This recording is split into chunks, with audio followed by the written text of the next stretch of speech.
some video in one of the political houses. I don't know if it was Congress or Senate or if it was on a state level, and they opened in prayer and they said amen, and one of the female representatives stood up and said, all women too. And I was like, she has no idea what that word means. Amen means so be it. So be it. As I want you to think about some things that you might have been very excited about. Something that maybe you look forward to for a long time, maybe a vacation, maybe a special holiday that you might receive a lot of gifts, anniversary, wedding, birthday, Christmas. Maybe some other events you look forward to, like high school or college graduation, because you were looking forward to getting on with your life and getting that over with. A lot of times when we are excited or really looking forward to something, it goes by very quickly and can rarely live up to the expectations that we have put on it. As I have gotten older, I don't get super excited about too many things anymore because I know how fast they fly by. I do like vacations, and I try to savor every moment of relaxation that I can, but it seems like it's only a day or two, and then I feel like I'm driving back to get ready to go back to work.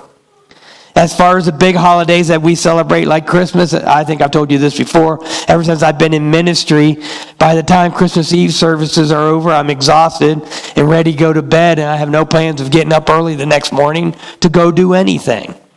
So before I know it, the day's passed, and we're back to going to our work week. So we can understand a little bit about things not living up to our expectations, or maybe not living up to the hype. Today is Palm Sunday, and we can kind of see that same kind of feeling through the people in Jerusalem during Holy Week. I'm reading from Mark chapter 11, verses 1 through 11. Mark chapter 11, verses 1 through 11. As they approached Jerusalem and came to Bethphage and Bethany at the Mount of Olives, Jesus sent two of his disciples, saying to them, "Go to the village ahead of you, and just as you enter it, you will find a colt tied there, which no one has ever ridden. Untie it and bring it here. If anyone asks you, 'Why are you doing this?' tell him, 'The Lord needs it, and will send it back here shortly.'"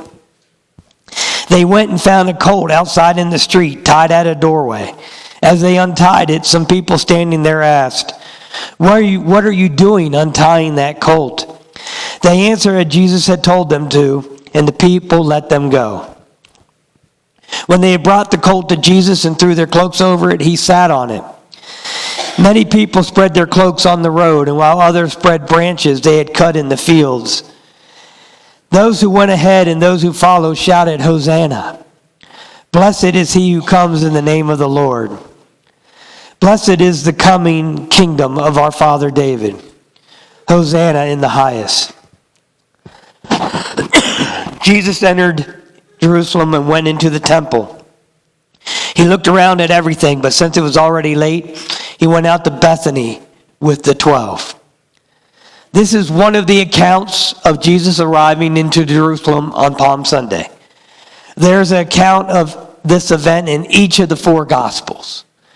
Anytime something's mentioned in the four Gospels, you really should read all four accounts to get a better idea of the big picture. Sometimes it might just be in three of the Gospels if it's just in the Synoptic Gospels and not mentioned by John a fourth time. But if it's in the Gospels, you should really read them all together to get an idea. How many of you have ever done the Bible in a year? Where you read the Bible in a year? Like if it's in the Daily Bread or anything like that? No one?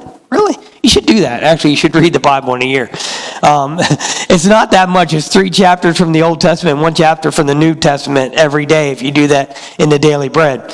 I've done that every year. I did for 20-some years.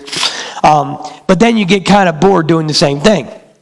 So then you get a chronological Bible and do a chronological Bible in a year. When you do the chronological Bible, it has all the gospel accounts one after the other as they happen. So then in the same day, you're reading a lot of the New Testament stuff as it happened from all the different viewpoints. So I was going to say, if you get bored reading the Bible in a year on a regular way, you could go do a chronological Bible. But I would say first, do the Bible in a year. Read the whole Bible. If you're a Christian, you should know what the whole Bible says. If you have that faith, you should know what God's Word is. That was a tangent, sorry. I started off today talking about anticipating a big, exciting event and the expectations that we can tend to build up to that event.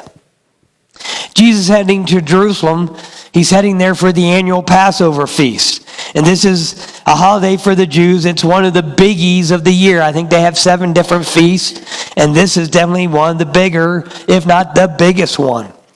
This is the event or feast to celebrate the Exodus out of Egypt and the Passover. If you remember Moses and the plagues of Egypt, the last plague was the death of the firstborn of the Egyptians. And so this is actually celebrating that event where the Egyptians' firstborn died, but the firstborns of the Jews were passed over. And so this Passover is a remembering how God delivered them out of Egypt and how their firstborns lived or survived. So that's kind of the remembrance of what the Passover is all about. So now we get excited about big events. We get excited about Christmas. We get excited about Thanksgiving.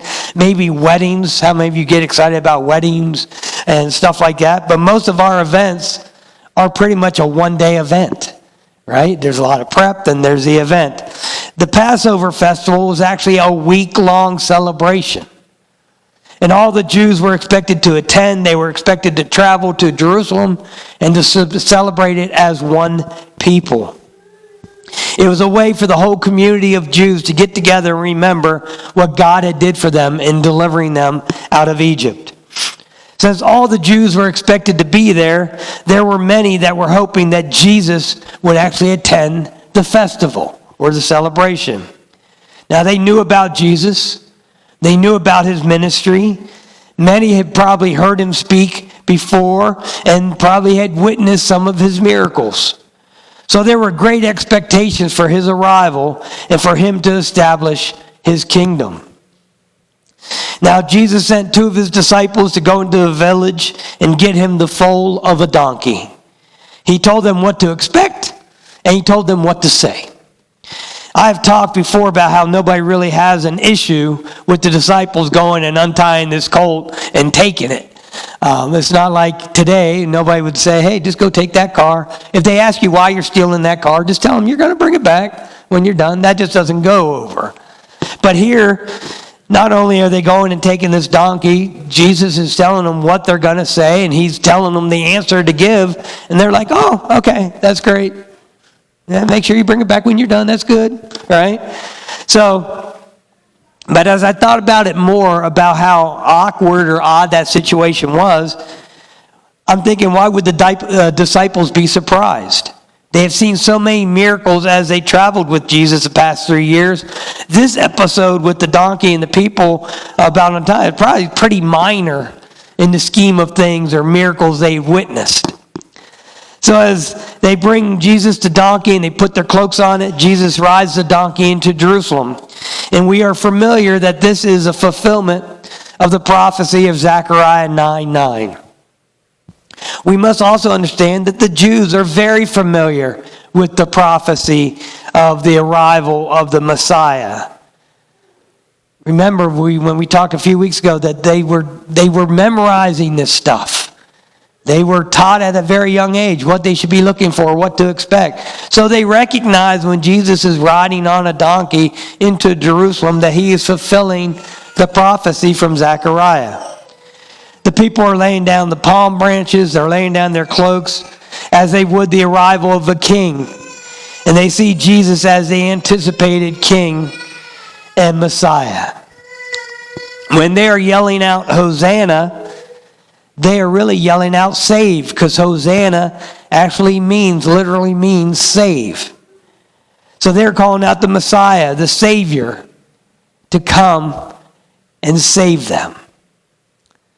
They also acknowledge in the shouts that he is coming in the name of the Lord. They are excited that the day they have been waiting for has finally arrived. Their new king was riding in Jerusalem, and they were ready for him to set up his kingdom and conquer the Romans and make the Jews the power that they once was before. That is what they were anticipating. That is what they were expecting as Jesus made this entrance into Jerusalem. When Jesus arrived, he immediately went into the temple. We know that Jesus did that the first time anywhere he arrived. The first thing he ever did when he arrived somewhere was he went to the temple. Now, we sometimes overlook that. But the temple was very important to Jesus. And taking the time to worship the Father was always a priority for Jesus. When we try to follow and emulate Jesus, do we have the same emphasis of the temple and worship the Father that Jesus gives us the example of? Then Jesus looked around as he went to the temple, and it was late. So I'm assuming nobody was there, and he went back to Bethany. Now, when we think about going back to Bethany, this is where the Mount of Olives is located. This is the area in the garden where Jesus often went to pray. And it's the same garden where Judas would betray him with a kiss. The next day, Jesus will go back to the temple when people are there, and he cleans out the money changers and turns over the tables. Now we see the excitement of the arrival of Jesus, the big event, the high expectations. The people had their visions of what this day would look like and what it would mean to their nation. They've anticipated this for centuries. Unfortunately, Jesus was not arriving as the warrior that they wanted. He wasn't in a chariot leading a massive army. He was arriving gentle and riding on a donkey. His promised kingdom was not overthrowing the Roman Empire and putting the Jews back in charge. Instead, it was an eternal kingdom that was welcoming the Jews and Gentiles to come and spend eternity with the Father. Jesus did not live up to the expectations of the Jews in Jerusalem during this Passover feast. Because of that, the religious leaders will stir up a crowd that will be yelling, "Crucify him," before the week is out. Jesus arrived on Palm Sunday as it was written, exactly how it was prophesied, but it did not live up to the expectations of the people, and they turned on Jesus. We know that Jesus has the final victory on Easter Sunday, but this day was the beginning of a very turbulent week during the biggest celebration of the year. As we think about Palm Sunday and the starting of Holy Week and everything that goes into this week, take a moment and think about the expectations that the Jews had for Jesus as the Messiah. Do we see how they took what was predicted and somehow twisted it a little bit to make it about their agenda? Do we sometimes fall into the same frame of mind? We take God and kind of twist what he truly wants from us and try to turn it around to fit into what our own minds want. Twist into our own mindset. We know how we can get so amped up about something that it can't possibly live up to the expectations. Are we doing the same thing to Jesus today that the Jews did to him during Holy Week? The Messiah's arrival in Jerusalem was expected and predicted. The Jews knew what to expect, but they allowed their own ambitions or desires to distort what God had in store for them. As we enter Holy Week, let us take the time to reflect and see if we may be allowing our own ambitions, our own desires, distort what God truly has in store for us. If we're trying to follow Jesus, then we should be trying to follow God's will and not forcing our will upon God.